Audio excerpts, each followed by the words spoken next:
Today, we shall reflect on the life of Saint Guy. Saint Guy, called the Poor Man of Anderlecht, was born in the country near Brussels in Belgium, of poor but virtuous and consequently content parents. They could not afford to give their son a school education, but this did not hinder them from instructing him early in life in Christian virtue and the practice of Christian faith. They would often repeat to him the lesson which old Tobias gave his son: "We shall have many good things if we fear God." Happily enough, young Guy loved poverty and learned to live ever contentedly, bearing all hardship. The charity which he had for his neighbor was no less active. He divided his pittance with the poor and often fed them whilst he himself fasted.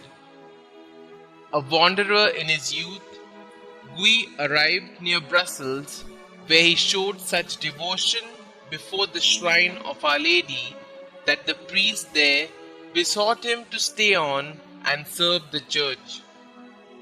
Thenceforth, his happiness lay largely in being always in the church, sweeping the floor, dusting the ceiling, polishing the altars, and cleaning the sacred vessels, and still finding both time and means to befriend the needy.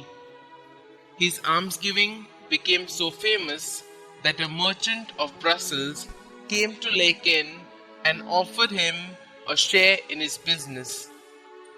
Guy could not bear the thought of having to leave the church premises, but the offer seemed providential, the scope for charity bright, and he at last accepted it. Their ship, however, was lost on the first voyage itself, and he returned to Laeken only to find his place already filled by someone. The rest of his life was one long penance for his inconstancy. About the year 1033, sensing his imminent end, he returned to Anderlecht in his own country.